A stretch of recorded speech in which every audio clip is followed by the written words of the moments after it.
Let me just get my screen set up, slideshow. There it is, yes. Well, yes, both of you have mentioned the development of a synodal church. So what I've tried to do today is to look at what the relevance of our history as Pax Romana could be in the future development of that church. So to see what we've done in the past that's relevant in that context. These are the two questions I was asked to look at.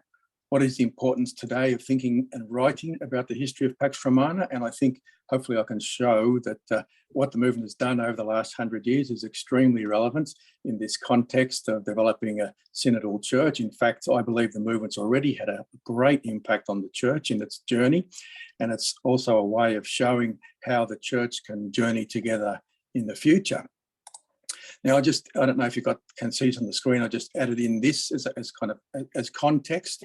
You can actually see in French and in English and in Spanish that actually the word synodality doesn't really come into use until around the 1980s. And in fact, prior to that time, it was used almost exclusively in the context of orthodoxy. So it's a word that we've borrowed from the Orthodox Church because they've had that clear concept of walking together, lay people with the hierarchy for a long time. But I believe that's not to say that even if we haven't had that word in the Catholic Church, that we haven't had the reality. So what I'm trying to show a little bit today is a few points on which I think Pax Romana has acted as a synodal movement for the church. And I think it's very interesting, obviously, to go right back to the beginnings. Definitely, we're not going to write the history today, but just a couple of points that are extremely relevant, I feel. From the beginning, you can see, even as far back as when the idea was first talked about in 1888, the idea comes from students, from lay people.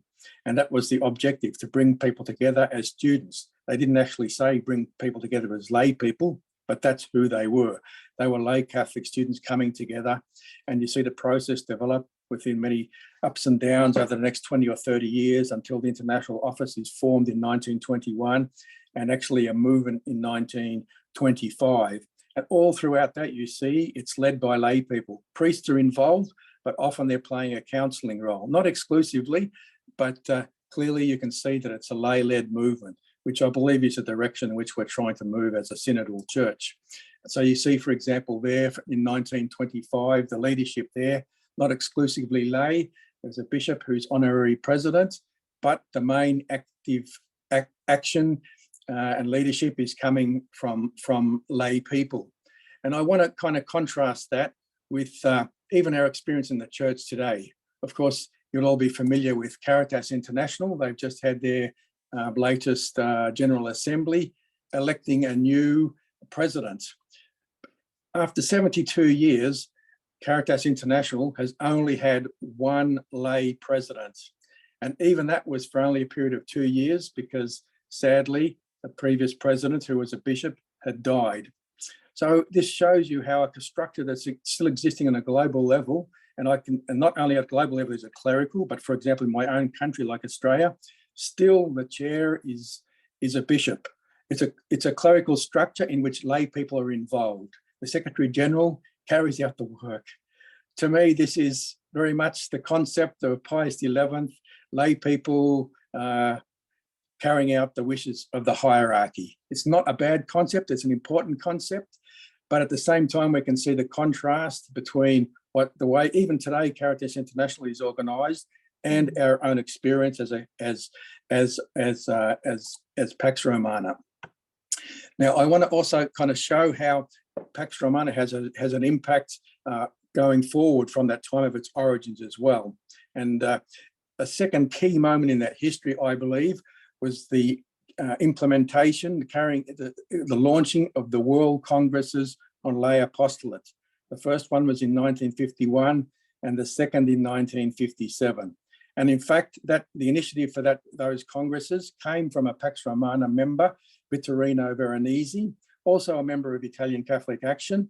But it's very interesting to see he didn't organise a World Congress on Catholic Action. The idea was from the beginning to organise a World Congress on Lay Apostolate. So two very different ideas there, even if there are some links and overlap. So I think this is an area in which Pax Romana played a great leadership role, which was extremely relevant for Vatican II as well, because what is the official title of Apostolicam Actuositatem? It's the decree on the lay apostolate. If it hadn't been, in my opinion, for those world congresses in the 1950s, if there was such a document, it would have been called the Decree on Catholic Action. So there's a huge change there that's happened in the 50s and 60s, and a lot of it's come out not only of the Pax Romana, but also from the specialized Catholic action movements. So I think that's a huge thing. The second thing which came out very, very importantly from that, especially from the first World Congress on Lay Apostolate, was the method. Well, of course, it's the Cardine method of see, judge, act. In fact, if you look at what happened in 1951 at that World Congress, it really prefigured Gaudium in Spes.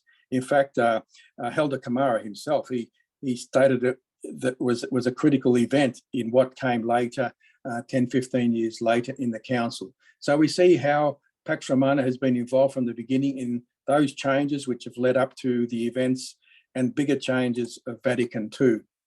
Another point that I think is quite important in this. I'm sorry to interrupt you, Stefan. Sorry.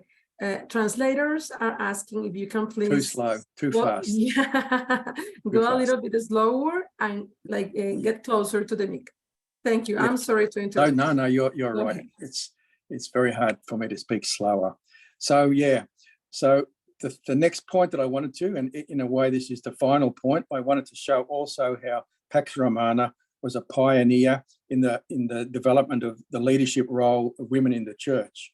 And of course, the prime example here is Rosemary Goldie, who was actually, well, originally from Australia, but she developed her international career, let's say, through her experience in working with Pax Romana, and then later on the World Congresses on Lay Apostolate, and finally after Vatican, well, actually at Vatican II as an auditor, and then after the council in the Pontifical Council of and for the laity. So these are just a few areas in which Pax Romana has played a pioneering role, which to my way of thinking, all of these things are aspects now which are coming to the fore under the heading in the church today of synodality.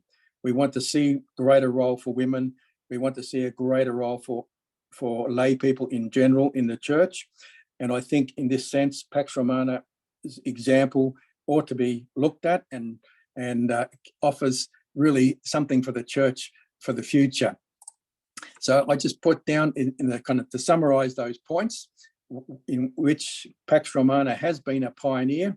As I mentioned, the first one is lay leadership, and related to that is the fact that it's bottom-up organising. It's not coming from the clerical leadership of the church, but it's coming from lay people themselves, a democratic way of organising. Thirdly was the pioneering aspect of being one of the first movements to develop an international coordination. I mentioned that Caritas started 72 years ago as an international coordination. Well, we can see Pax Romana was already leading in that sense 30 years before.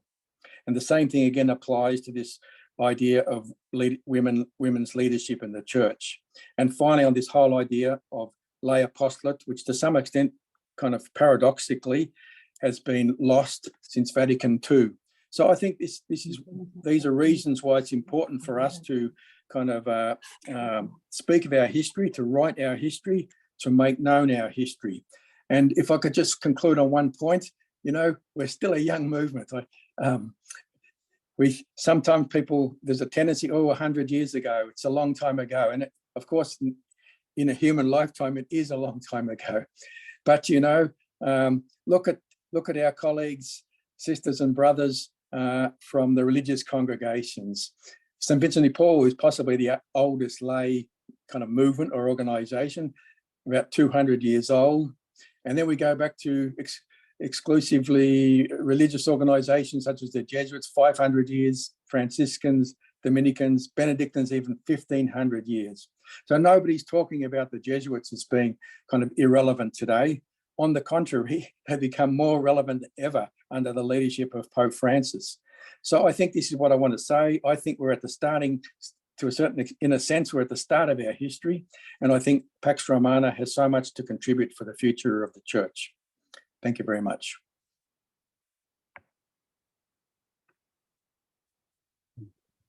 Muy bien, muy bien, muy bien. Muchísimas gracias, Stefan.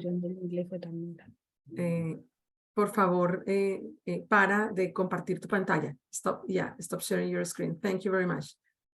Bueno, pues muchísimas gracias, Stefan, por esta presentación que haces. Nos has Thank you. mostrado diferentes áreas. Thank you very much, Pax Stefan, Romana ha sido pionera. Entonces, tú, for your en la presentation. construcción de You una have shown nueva us iglesia, different llamadas areas sinodales. where Pax Romana has Mucho been a más pioneer horizontal y nos in recuerdas que the incluso, construction pues, la novedad de la of forma a de poder, synodal church, de ahí que much Pax more Romana, horizontal, pueda ser and entendida you como una also pionera de este tipo de iglesia, una iglesia mucho más horizontal, recalled the que concept construye desde la perspectiva de las periferias, de una construcción where Pax Romana desde can la be iglesia thought of toda, as a pioneer desde in a una iglesia horizontal way that we build from the Por supuesto, Pax peripheries, Romana fue from a partícipe de construction, muchas transformaciones, from the whole of the también fue church. punta de lanza, ¿no? The people of God. Pax Romana participated in many transformations, including also the vanguard to many other things. You've talked about the importance y la renovación teológica y pastoral en el contexto You- de una iglesia tradicionalmente dominada por estructuras clericales. in the context of the church, traditionally dominated by clerical structures.